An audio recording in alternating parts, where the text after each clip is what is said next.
Und wieder begrüße ich alle Car-System- und Open-Car-Freunde hier sehr herzlich auf meinem Kanal. Auch heute geht es wieder um den Umbau dieses Unimogs zum Open-Car-Fahrzeug.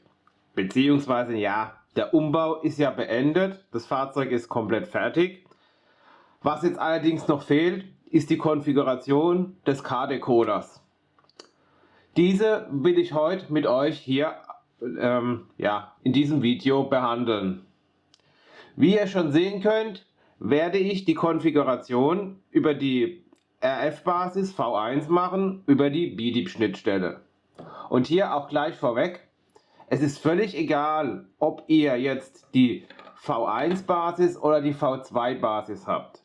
Bei beiden Basisvarianten ist die Konfiguration über die BDIP-Schnittstelle 1:1 identisch.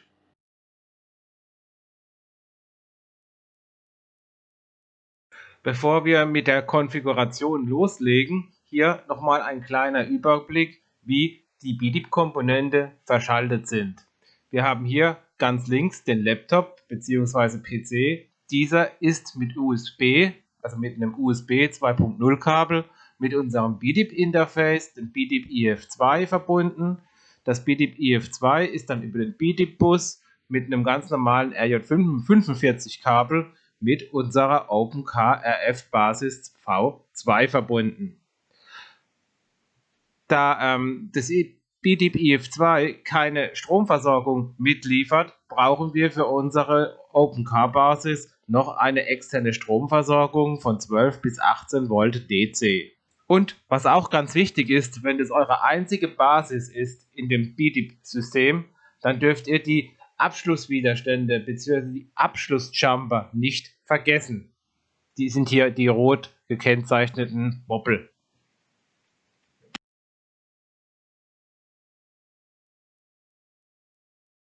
Jetzt starten wir aber endlich mit der Konfiguration unseres OpenCar-Fahrzeuges. Damit ich das jetzt konfigurieren kann, hilft es natürlich ungemein, das Fahrzeug vorher einzuschalten. Welch ein Wunder, ne? Also machen wir mal kurz Schalter ein. Und da ich ja das Power-Off-Modul verbaut habe, ist das Fahrzeug trotz eingeschaltetem Schalter noch nicht an. Deshalb benutze ich jetzt hier eine ganz normale Taschenlampe, die ich mal kurz einschalte und tue halt einfach mal diese Lampe von der Taschenlampe hier vorne in meinen Fototransistor und ich sehe, mein Fahrzeug wacht auf. Jetzt kann ich auch die Taschenlampe wieder weglegen, denn mein Fahrzeug ist jetzt eingeschaltet. Weiterhin müssen wir natürlich auch den BDIP-Monitor öffnen, damit wir über BDIP auf unser Fahrzeug zugreifen können. Dabei gilt es noch zu beachten, dass wir bei den KV5-Decodern gerade mit dem neuesten Software-Release, nämlich dem V5.6 oder 26, Moment, ich schaue nochmal nach. Genau, also bei dem Software-Release V5 26.1, das ist das aktuellste Software-Release, das ich hier auch auf dem Decoder drauf habe. Und um auf dieses Software-Release zugreifen zu können, benötigen wir den BDIP-Monitor 10.4. Und bei dem Download in Installation dieses BDIP-Monitors 10.4 gibt es noch was zu beachten, beziehungsweise kann es da zu Komplikationen kommen. Die möchte ich jetzt aber nicht in dem Video behandeln, sondern da werde ich nochmal ein separates Video machen darüber, das ich wohl wahrscheinlich parallel mit dem Video online stellen werde. Ich starte den jetzt einfach mal kurz und verbinde mich hier mit meinem BDIP-Interface und somit auch mit meiner RF-Basis. Zack. So. Ich bin verbunden, das sehe ich hier, Verbindung COM3, Anzahl geladener Knoten 2. Klar, es ist momentan bloß das Interface und die Basis hier dran. Von daher ist da nicht viel dran. Das sehe ich auch hier nochmal. Hier sind meine beiden Knoten. So, wir bleiben hier auf Decoder und hier habe ich meinen Unimog schon angelegt.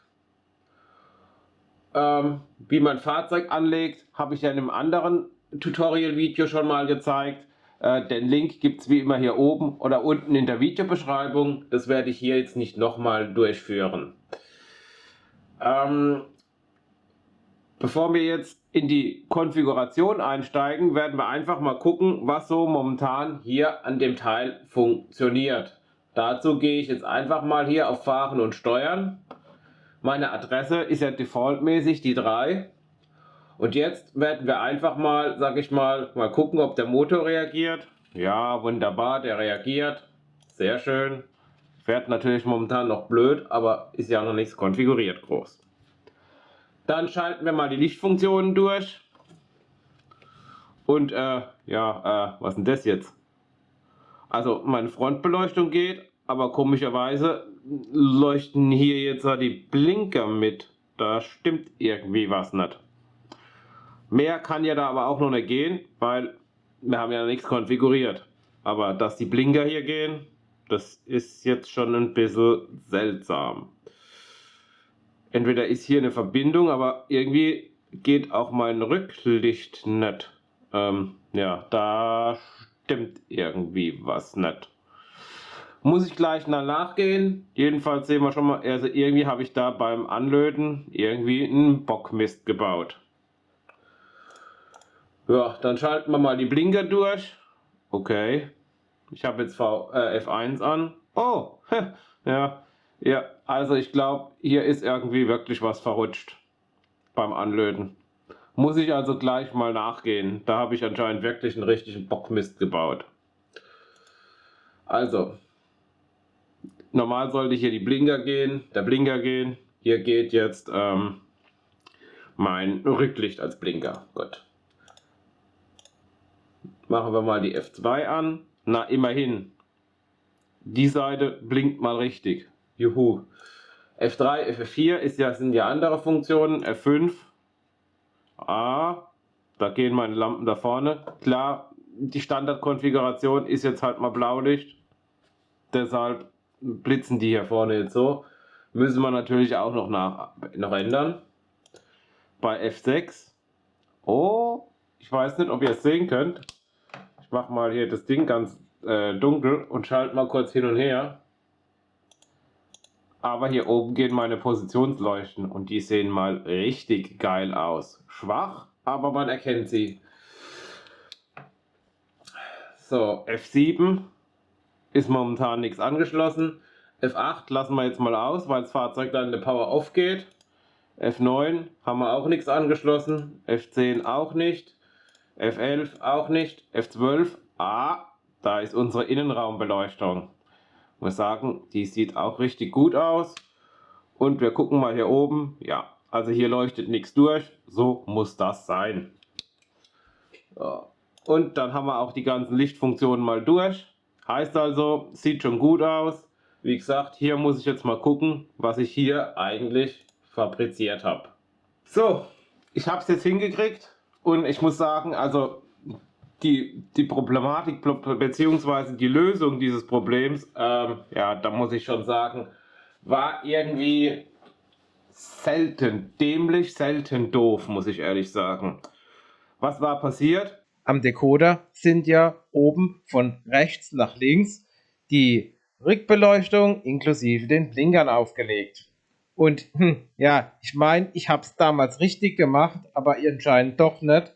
Jedenfalls habe ich halt gerade mal die Belegung komplett vertauscht, sodass ich quasi beim Blinker habe ich das Rücklicht angeschlossen und beim Rücklicht den Blinker.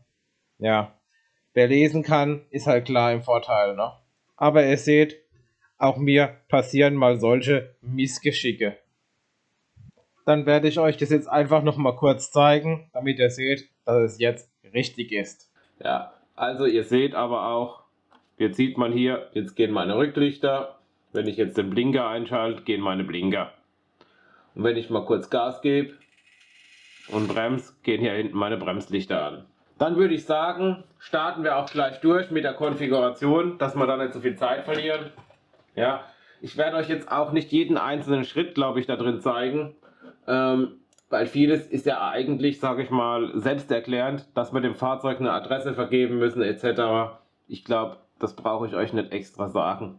Das ist eigentlich selbsterklärend. Ich werde mehr, sage ich mal, auf die wichtigen Themen hier eingehen, etc. Um jetzt unser Fahrzeugdecoder konfigurieren zu können, müssen wir den einmal hier anwählen und einmal Doppelklick machen. So, hier habe ich schon so ein paar Daten mal hier eingetragen. Und wichtig ist, dass wenn ihr euer Fahrzeug programmieren wollt, damit dass ihr später hier unten bei Interface-Konfiguration das Teil auf die RF-Basis umstellt. Das ist das Allerwichtigste. Meistens steht das Ding auf Procglass oder BDIP EF2. Und wenn ihr das da stehen habt, dann könnt ihr versuchen, so viel ihr wollt. Ihr werdet mit dem Fahrzeug keine schweres Wort, keine Kommunikation bekommen. Wichtig ist deshalb Proc auf RF-Basis Node. Und hier auch nochmal die Adresse. Ich glaube, wenn ich die jetzt ändere, übernimmt er das nicht automatisch. So. Jetzt haben wir hier die Möglichkeit, sage ich mal, alle CV-Werte einzulesen. Ich mache das jetzt mal, ich starte das jetzt mal kurz. Aber ich habe jetzt schon gemerkt, ich habe das schon mal probiert und irgendwie, ich krieg's momentan nicht hin. Er ist extrem langsam und schleppend. Ja, sehr oft bekomme ich hier auch einfach Zeitüberschreitung.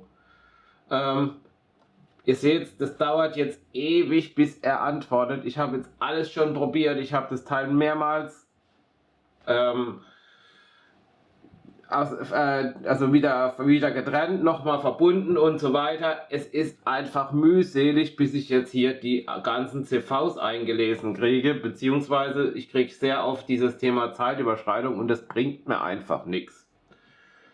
Deshalb breche ich den ganzen Kram hier jetzt ab und wir müssen halt bei jedem Punkt separat dieses Thema hier ausführen. Ich sag mal, hier ändert sich ja eh nichts. Ja, hier brauchen wir nichts groß ändern. Das brauche ich jetzt auch nicht einlesen. Gehen wir gleich auf die Grundeinstellung. Genau, Grundeinstellung. So, und hier haben wir jetzt schon was Neues. Beim V5-Decoder. Wir können hier einen Batterietyp festlegen und eine Batteriekapazität. Hier gibt es noch das Thema Funkmultizellen etc. Kann ich euch ehrlich gesagt nicht sagen, was das genau bedeutet, da ich noch nie mit mehreren Basen, also mehreren Funkbasen gleichzeitig gearbeitet habe. Meine Anlage ist nicht so groß, mir reicht eine Basis aus. Deshalb kann ich euch dazu leider keine näheren Informationen momentan geben. Aber das Thema Batterietyp, deshalb lese ich die Gruppe jetzt hier mal aus. Ich hoffe, dass das jetzt relativ zügig geht. Auch hier sieht man wieder, es dauert ewig. Warum auch immer. So, aber er hat sie jetzt hier alle ausgelesen. Hier sehen wir jetzt, hier ist kein Batterietyp hinterlegt. Da stellen wir jetzt mal auf Lithium-Polymer um, was wir ja hier drin haben. Und meine Batteriekapazität ist 380 mA. Das ist hier halt hauptsächlich bei dem Decoder, damit er besser die Akku-Leer-Meldung auswerten kann, berechnen kann. Gibt es das hier in dem Fahrzeugdecoder. Beziehungsweise, tja, eigentlich wäre das klasse für meine Ladestation, dass ich, wenn ich den Wert auslesen könnte ich den automatisch an meine Ladestation übermitteln und somit dann quasi automatisch den Ladestrom einstellen. Muss ich mal gucken, ob ich das irgendwann hinkriege. So, dann schreibe ich jetzt mal die geänderten Werte hier in meine Gruppe. Erfolgreich, erfolgreich, passt, perfekt, drin. Ja, Adressen brauche ich euch jetzt nicht weiter zu sagen. Bei mir ist es das Fahrzeug 27. Ich schreibe das hier rein kurz. Bum, bum, bum. Komisch, jetzt kriege ich hier eine Zeitüberschreitung. Ich schreibe nochmal. Klar, jetzt kriege ich hier eine Zeitüberschreitung, weil plötzlich mein Fahrzeug hier auf der Adresse 27 sendet. Und wie wir hier sehen, steht mein Fahrzeug hier immer noch auf der Adresse 3. Dass er natürlich deshalb dann nicht mehr lesen kann, ist klar. Heißt also, ich ändere das hier auf 27 und er springt hier unten auch gleich auf 27 um. Das Ganze werden wir jetzt erstmal speichern. Jetzt machen wir das Ding wieder auf, gehen wieder in Adressen. Ich lese das nochmal aus und wir sehen, plötzlich haben wir wieder erfolgreich. Motorregelung, kommen wir gleich dazu. Fahreigenschaften, da ändere ich eigentlich auch erstmal nichts. Da müssen wir erst den Motor machen. Twin-Bremsen, Twin-Stop, bla bla, brauche ich nicht. Da habe ich aber auch mal ein Video drüber gemacht. K-Konfiguration, ja, mache ich eigentlich auch nichts. Akku-Low-Meldung 20%, das können wir gar nicht ändern. Das brauche ich auch nicht. Anhängerbetrieb, kein ASR-Signal. Nein, brauchen wir nicht. ASR deaktiviert, ER, ja, das können wir, sage ich mal, aktivieren. Und zwar heißt es, ich kann ja über eine Funktionstaste die ASR, das ASR senden bzw. das ASR auswerten, deaktivieren. So, und wenn ich dieses Bit setze, kann ich das auch so steuern, dass er hier hinten kein ASR-Signal raussendet. Und das finde ich eigentlich eine sehr gute bzw. eine ja, passende Funktion. Deshalb tue ich das immer aktivieren. So, dann übertragen wir das Ganze mal wieder. Super, ich kriege eine Zeitüberschreitung. Ich bin begeistert. Nochmal. Und jetzt ist es komischerweise erfolgreich. Gut, ist halt so. So, dann haben wir Erweiterungen. Ein Servo haben wir hier nicht angeschlossen. Interessiert uns jetzt auch nicht. Jetzt haben wir die Effektgruppen. Wir haben hier eigentlich keine Blinkeffekte. Brauchen wir auch nichts. Gehen wir zur Lichtkonfiguration. Hier wird es jetzt interessant wieder. Denn ich gehe hier mal kurz raus und zeige euch das nochmal, wenn ich jetzt bei Fahren steuern. Ich sag mal hier, meine normale Beleuchtung, das passt ja schon.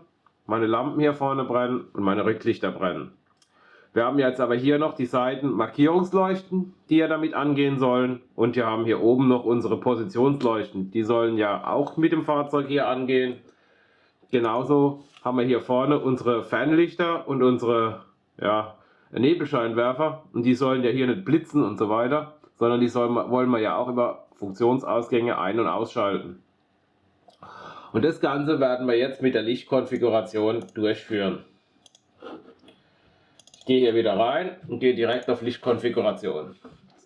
Jetzt haben wir hier verschiedene Gruppen. Wir haben Bremslicht, Frontlicht, Blinker links, Blinker rechts.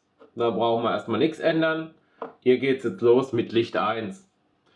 Wenn ich das noch richtig in Erinnerung habe, ist Licht 1 meine Fernlichter. So. F5 würde ich sagen passt. Allerdings bei 254, deshalb blinken die sind jetzt der Effektgruppe 1 zugeordnet. Das können wir auch lassen. Bloß wir müssen den jetzt auf Dauerlicht umstellen. Das machen wir ganz einfach, indem wir hier eine 255 eintragen. Und somit ist mein Ausgang auf Dauerlicht. Da interessiert die Effektgruppe gar nicht mehr. Das übertragen wir mal wieder kurz.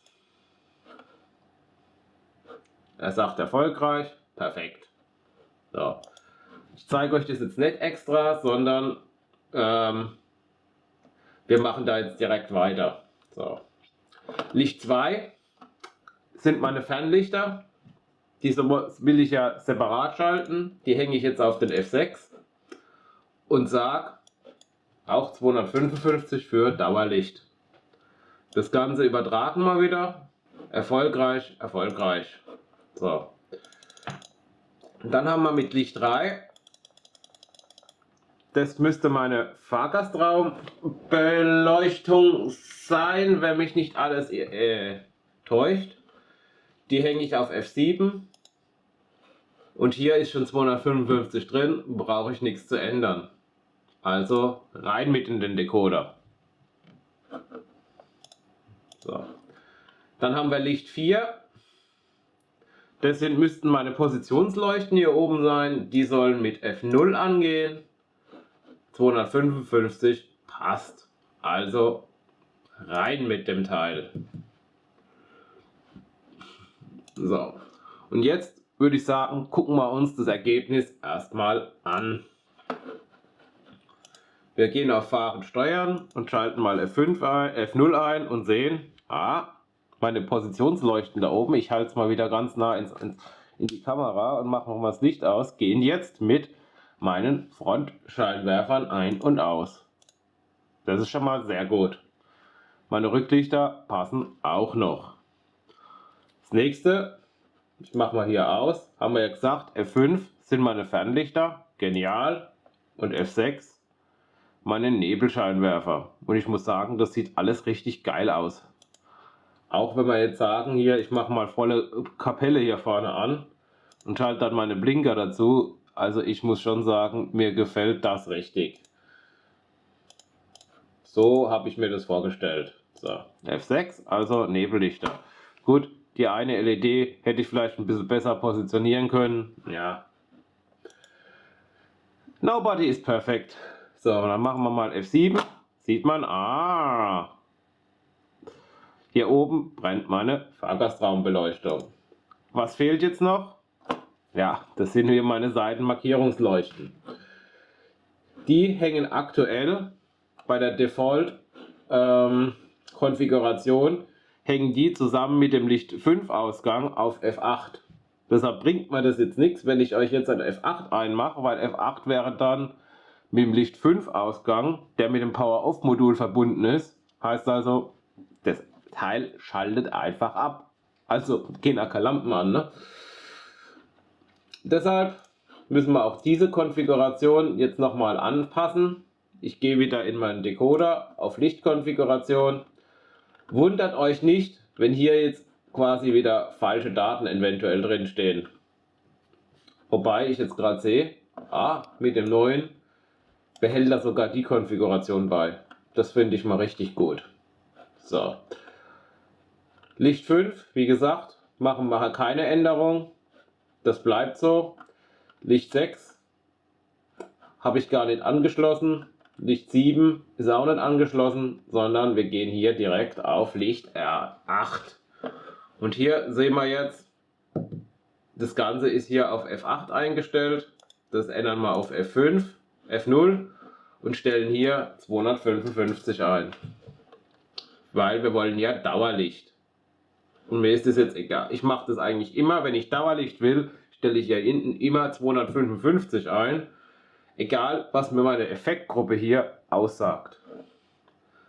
So, das Ganze spielen wir jetzt wieder in unseren Decoder zurück. In der Hoffnung, dass es gleich übernimmt. Erfolgreich. Läuft. Erfolgreich. Gut. Damit wären wir eigentlich mit der Lichtkonfiguration durch. Wir schauen uns das ganze Ergebnis auch noch an. Wir machen jetzt die F0 ein und sehen, meine Seitenmarkierungsleuchten, die brennen. Ich muss sagen, die sind fast noch ein bisschen hell. Wobei, hier hinten habe ich auch noch irgendein Problem. Muss ich mir jetzt auch gleich mal noch angucken. Irgendwie hat es da die LED gerissen oder sowas. Seht ihr, kommt mir bei mir auch immer wieder vor. Ja, muss ich wahrscheinlich die LED tauschen. Aber ansonsten muss ich sagen, sieht das sehr gut aus. Das Einzige, wo mich jetzt noch stört, ist, dass die Seitenmarkierungsleuchten so dominant sind. Weil wenn ich jetzt mal hier zusätzlich den Blinker einschalte, ja, da sehe ich jetzt wirklich keinen großen Helligkeitsunterschied zwischen meinen Blinkleuchten und den Seitenmarkierungsleuchten. Und das muss ich sagen, das gefällt mir ehrlich gesagt nicht. Weil normal sind die Seitenmarkierungsleuchten sehr, sehr schwach. Ja, die sollen ja nur eine Symbolwirkung haben. Deshalb kann es gut sein, dass ich hier auch nochmal einen Widerstand davor schalte. Aber so muss ich sagen, allgemein bin ich mit meinem Fahrzeug hier schon sehr zufrieden. Auch, was man hier schön sieht, hier hinten quasi scheint keine Beleuchtung durch. Meine Schwärzung sieht gut aus. Also muss ich echt sagen, ich muss mir, auch wenn es blöd klingt, naja, doch, da kommt ein bisschen durch. Da könnte man noch mal ein bisschen schwarz nachmachen, sehe ich gerade. Okay. Ansonsten muss ich sagen, bin ich wirklich mit dem ganzen Teil hier sehr, sehr zufrieden. Für die Antriebskonfiguration verwende ich jetzt wieder meinen Speedometer. es geht natürlich auch ohne. Wenn ihr wissen wollt, wie man so ein Fahrzeug ohne diesen Speedometer konfiguriert, verlinke ich euch hier oben ein Video, beziehungsweise auch unten in der Videobeschreibung. Da habe ich das schon mal an einem KV3-Decoder gezeigt. Und im Prinzip ist das hier am V5 das gleiche. Deshalb behandle ich das jetzt nicht nochmal separat, sondern zeige euch das, guckt euch dann einfach das Video an. Damit ihr erkennen könnt, was da jetzt passiert, genau, habe ich hier mein PC-Interface, mein experimentelles von dem Speedometer geöffnet. Und hier könnt ihr jetzt alle Daten ablesen, welche Geschwindigkeit etc.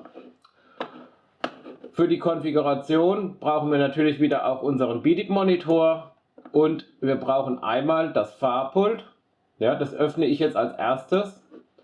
Gehe ich hier auf das Fahrpult, habe hier meine Fahrzeugsteuerung und dann muss ich ja auch noch die CVs bearbeiten können. Deshalb mache ich anschließend hier nochmal einen Doppelklick, dass hier meine Decoder bearbeiten Fenster aufgeht. So, jetzt gehen wir hier auf Motorregelung und hier haben wir unsere ganzen Einstellungen. Ich werde als erstes, jetzt mal die ganzen CVs hier auslesen, damit wir nochmal sehen, was da alles im Decoder eingestellt ist. Sieht gut aus, er hat alles gelesen. Was auch noch ganz wichtig ist, ich fahre gerade nochmal hier, dass ihr das hier hinten dran lesen könnt. Und zwar, wenn ihr so eine Antriebskonfiguration macht, sollte euer Akku immer bei 100% Ladestand sein, also voll sein. Deshalb habe ich den Akku jetzt hier auch mal aufgeladen komplett. So, und jetzt haben wir hier die ganzen Informationen für unsere Lastregelung. Ich sag mal, den Messintervall, den brauchen wir nicht ändern. Auch den BMKE Korrekturfaktor sollte man immer bei 100% lassen. Das einzige, wo wir uns austoben können, ist hier in diesen 3 Lastregelungsanteilen. Das ist der proportionale, integrale und differenziale Anteil. Jetzt werde ich einfach mal kurz mein Fahrzeug starten. Gehe hier auf Geschwindigkeitsstufe 2 und jetzt erkennen wir schon, ja, also unser Fahrzeug hier, das hat keine gleichbleibende Geschwindigkeit, sondern die schwankt hier ständig. Ja?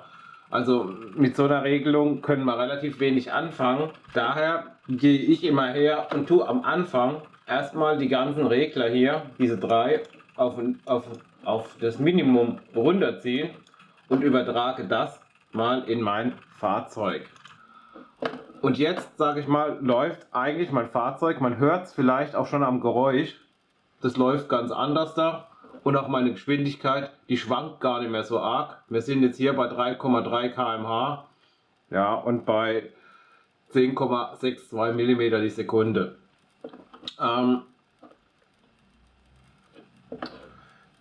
Mit dieser Einstellung, die könnte man theoretisch so lassen, aber die passt natürlich noch nicht.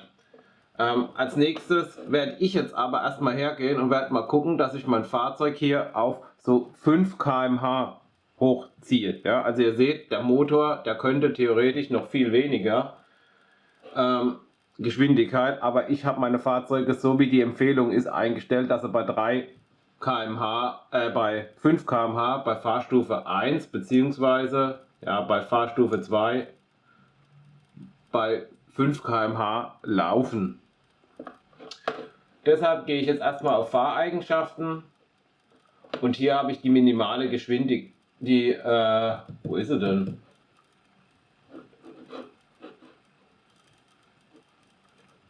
Genau hier. Nee, das ist sie nicht. Hä? Bin ich jetzt blöd? Ach. Stadtgeschwindigkeit. Genau, hier ist sie. So, Stadtgeschwindigkeit. Sie ist sonst immer minimale Geschwindigkeit. Okay, die steht jetzt hier auf 6. Ja. Die könnte ich natürlich, beziehungsweise nee, wir lesen erstmal den Decoder wieder aus. Normalerweise sollte diese Konfiguration auch so im Decoder sein, aber ich lese sie lieber erst nochmal aus. Jetzt können wir die Startgeschwindigkeit verändern. Ich meine, ich könnte hier natürlich jetzt noch weiter runter gehen. Ich kann das ja mal probieren, was er dann macht. Also ihr seht, hier wären jetzt sogar 2,5 km/h möglich mit dem Decoder, ja, mit dem Antrieb aber das ist halt jetzt schon extrem niedrig. Ich gehe jetzt hoch, dass er auf 5 läuft und ich meine, das müsste normal, da ich halt die Erfahrung jetzt mit dem Antrieb habe, müsste das so bei 9, bei 9 müsste das hier irgendwie so sein. Und dann spielen wir das wieder ins Fahrzeug. Und wir sehen, wir liegen jetzt hier bei 4,8. Wir können jetzt da auch nochmal vielleicht eine höher gehen und können das nochmal probieren. 5,4. Also ich sag, wir bleiben hier bei 9. Jetzt haben wir diese 5 km/h. Ihr seht, das schwankt halt auch immer ein bisschen. Was wir jetzt auch machen müssen, wir müssen hier die Geschwindigkeit bei Fahrstufe 1 einstellen und die machen wir auf 16 mm die Sekunde, das was hier auch steht. Auch wieder übertragen. Der Wert in dieser CV hat keinen direkten Einfluss auf unsere Motorsteuerung. Er dient eher dem Fahrzeugdecoder bei der Geschwindigkeitsberechnung. Jetzt zeigt er hier 6 km/h an, bei uns sind es halt 5. Ja, kann ich euch ehrlich gesagt auch nicht sagen, warum das hier immer ein bisschen abweicht. So, wenn ich das gemacht habe, dann gehe ich wieder auf meine Motorregelung und jetzt stelle ich die Lastregelung noch mal etwas ein. Ja, also die sollte man jetzt nicht alles bei 1 lassen, sondern die sollte schon ein bisschen mehr sein. Da ich jetzt halt auch schon die Erfahrung habe bei meinem Motor, was da so in etwa passt, bei meinem Antrieb, besser gesagt, ist es jetzt für mich ein bisschen einfacher. Je nachdem, was ihr halt für einen Antrieb habt, da müsst ihr halt einfach ein bisschen experimentieren. Wichtig ist aber, sag mal, der Motor sollte vom Laufgeräusch her, ja, sollte der rund sich anhören und nicht so stotterhaft, so zack, zack, zack, zack, zack, zack, zack, zack. Wenn so ist, dann ist es keine gescheite Lastregelung, ja. Ihr merkt das auch, wenn ich jetzt zum Beispiel mal das Fahrzeug einfach mal hier runternehme und lasst es hier drüber fahren, dann seht ihr, wie das schön einen geschmeidigen Lauf hat. Ja, wenn das anfängt so wie vorhin, das zack, zack, zack, zack, da werdet ihr merken, da hat das Fahrzeug so einen stotternden Gang. Ja, das ist natürlich keine gescheite Lastregelung. So. Deshalb gehe ich jetzt mal her und tue meinen Proportionalanteil so auf 7, 8 erhöhen. Mein Integralanteil, da gehe ich mal auf 3, 4. Und hier gehe ich so auf 3. So, und das übertrage ich jetzt einfach mal, beziehungsweise, ne, wir machen es mal anders da. Ich mache erstmal nur den Anteil auf 8 und übertrage das mal. So, ihr seht, es hat sich jetzt nicht wirklich was verändert. Ja, ich kann da auch vielleicht sogar auf 10 hochgehen. Erfolgreich. So, wir sehen, es ändert sich hier ein kleines bisschen was an der Geschwindigkeit, aber das ist alles im Rahmen des Machbaren. Und hier gehe ich jetzt mal so auf 8.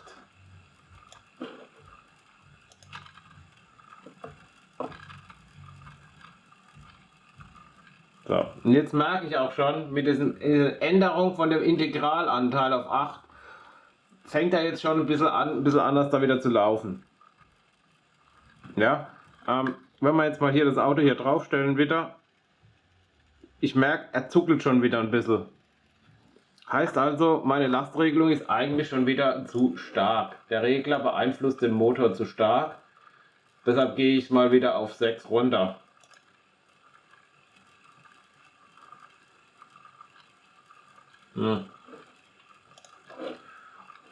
Und nehme vielleicht auch den Proportionalanteil mal auf 8 runter. Wieder. So. Und jetzt höre ich, dass er doch schon wieder wesentlich geschmeidiger läuft. Also das ist halt jetzt wirklich, da müsst ihr immer wieder ein bisschen selber gucken, je nachdem, was ihr für einen Antrieb habt. Und den Differentialanteil, ja, den gehe ich jetzt auch noch mal ein bisschen hoch, da gehe ich mal auf 3.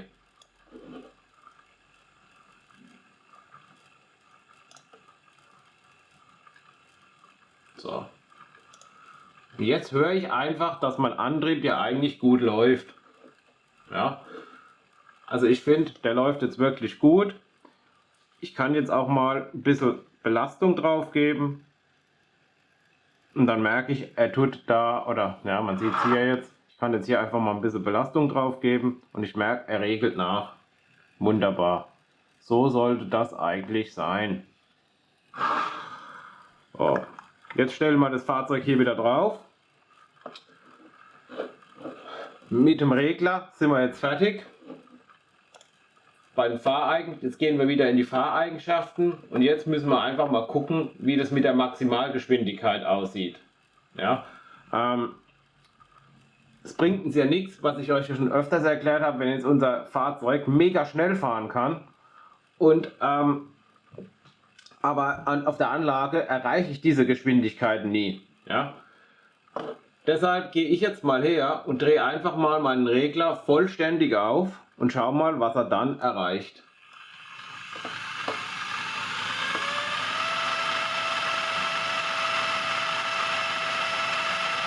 Wir sehen, wir sind jetzt hier so bei 72 km/h. Ja, ist, sage ich mal, noch im Bereich des machbaren, beziehungsweise im Bereich des, wo ich sage, naja, das wäre jetzt noch okay. Allerdings, für mich ist das jetzt viel zu viel. Meine Autos, die fahren nie diese 70 km/h. Deshalb gehe ich jetzt her und regle einfach die Maximalgeschwindigkeit mal auf 40% runter. Und übertrage das wieder ins Fahrzeug. Und jetzt sehe ich, mit einem Ding sind wir jetzt bei 63, 58, 63 km/h. Dass das jetzt so schwingt, ist auch damit zu tun, dass er hier vielleicht ein bisschen ruckelt.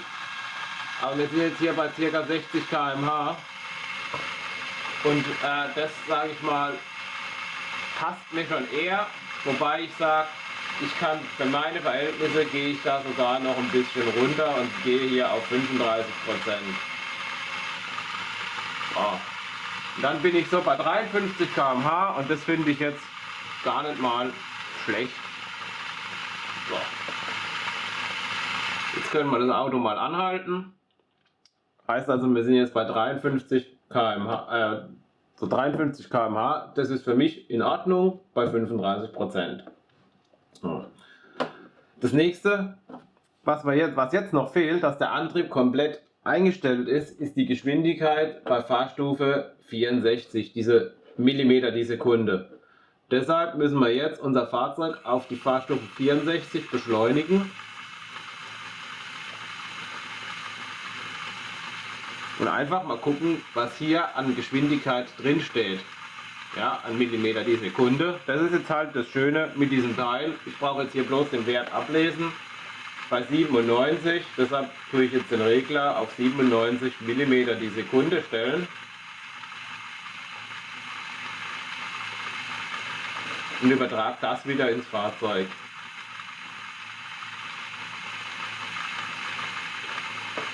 So. Und jetzt hat man es vielleicht hier gesehen. Es hat sich hier dieser Geschwindigkeitswert geändert. Der war eben bei 70 und ist jetzt auf 38 gesprungen. Die Realität sagt 30,4 km/h bzw. 30 km/h. Warum der da immer ein bisschen höher ist, kann ich euch ehrlich gesagt nicht sagen. Aber so ist jetzt unser Antrieb vollständig konfiguriert. Und ich finde es halt mit meinem, ja, ich muss es jetzt leider halt sagen, weil es halt einfach so ist, wo ich halt einfach finde, ja, mit dem Teil ist es halt einfach total easy. Wie gesagt, da ihr halt das Teil leider nicht habt, guckt euch einfach mal das Video an, wo ich schon mal den V3-Decoder konfiguriert habe. Da habe ich dann gezeigt, wie das geht mit dieser Messstrecke und etc. Ja, ist halt ein bisschen aufwendiger, da ist es halt wesentlich einfacher. Deshalb habe ich mir das Teil gebaut. Ich bin auch dabei, ja, sage ich euch ganz ehrlich, ich bin dabei, eine Bauanleitung online zu stellen, wie man sich dieses Teil nachbaut. Bin ich dabei.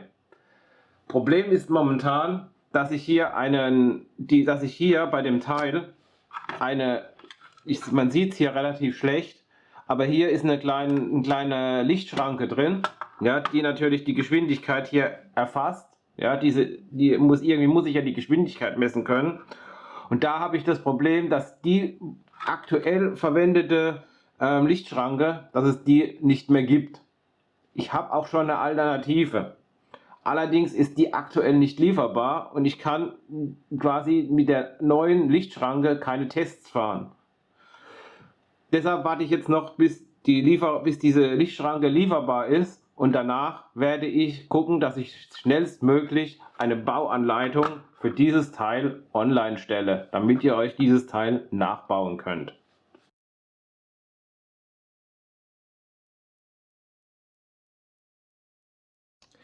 Was jetzt noch fehlt, ist, sage ich mal, wir müssen noch gucken, ob unsere Lenkung hier richtig funktioniert. Ja?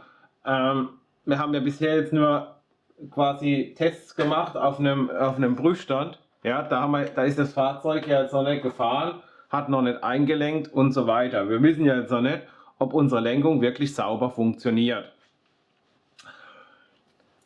Deshalb lasse ich jetzt auch einfach mal nochmal das Fahrzeug fahren und wir gucken mal, was passiert, wenn das jetzt hier in die Kurve fährt, ob die Lenkung sauber folgt oder ob die Achsen quasi plötzlich abkippen. Ich fahre auch mal ein bisschen näher an das Fahrzeug heran, damit wir das jetzt da besser sehen. So. Und hier sehen wir relativ schnell, dass quasi in dem Moment, wo unser Fahrzeug hier einlenkt, ja, das sieht man jetzt nicht mehr, ich drehe mal ein bisschen bei, ja, dass wenn unser Fahrzeug hier einlenkt, dass quasi die Achse relativ schnell so rumzieht sich. Das soll natürlich auch nicht sein. Und das ist ein Indiz dafür, dass unsere Lenkung noch nicht 100% stimmt. Hier gibt es jetzt zwei Faktoren, die dieses Problem hervorrufen. Das wäre zum einen, ich habe zu wenig Gewicht auf der Vorderachse. Das andere ist, mein Lenkschleifer hier drückt einfach zu oder ist noch nicht 100% eingestellt. Auch wenn der jetzt eigentlich sagt, ich stehe hier sauber, aber wahrscheinlich hat er einfach vorne noch ein bisschen zu viel Druck. Darum gehe ich jetzt mit der Zange nochmal her und tue den Lenkschleifer nochmal ein bisschen flacher einstellen. Guck dann wieder, dass er relativ gut liegt. Und jetzt probieren wir das Ganze nochmal aus. Das ist jetzt halt wirklich auch wieder eine Sache, die muss man einfach probieren.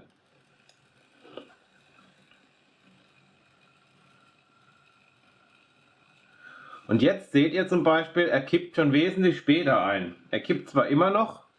Ich zeige euch das jetzt nochmal und fahre mal ein bisschen weiter raus, dass ihr einen größeren Bereich seht. Also man sieht das jetzt zwar immer noch ein bisschen, er kippt immer noch ein bisschen schnell ein. Also er kippt immer noch, also er reißt immer noch stärker rum, als er eigentlich muss. Ich lasse den jetzt nochmal fahren. Also hier sieht man, hier hat er die Spur noch. Und je weiter es geht, auf einmal, ja, da drückt er jetzt. In dem Bereich drückt er jetzt. Aber wenn er jetzt hier aus der Kurve rausfährt, also hier unten, das seht ihr jetzt nicht, dann fängt er sich auch wieder. Im Prinzip würde ich sagen, könnte man das theoretisch so lassen. Aber wir wollen mal gucken, ob wir das nicht doch noch ein bisschen besser hinkriegen. Deshalb biege ich jetzt nochmal den ganzen Lenkschleifer ein bisschen raus. Also ich tue quasi den Lenkschleifer ein bisschen flacher. Ja, also wenn ich ihn jetzt nach unten drücke, würde ich ihn steiler stellen. Wenn ich ihn jetzt flacher stelle, biege ich ihn quasi nach oben.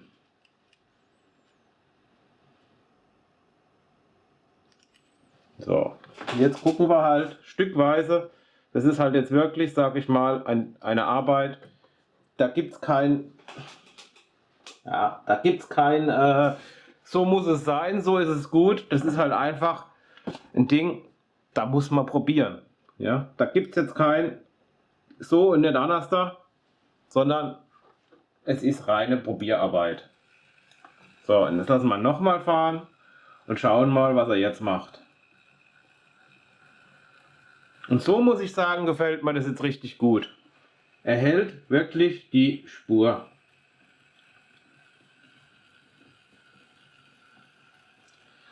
Ihr könnt es jetzt leider nicht sehen, aber er lenkt sofort wieder raus. Ich gucke mal, dass wir das jetzt, wenn er jetzt hier rauskommt, dass wir das hier gut einfangen. Aber ihr seht, er ist jetzt relativ gut in der Dings und wenn er jetzt hier rauskommt, meine Achse steht relativ schnell wieder gerade. Und so soll es sein. Auch hier, das Einlenken sieht gut aus. Jetzt geben wir mal ein bisschen mehr Speed.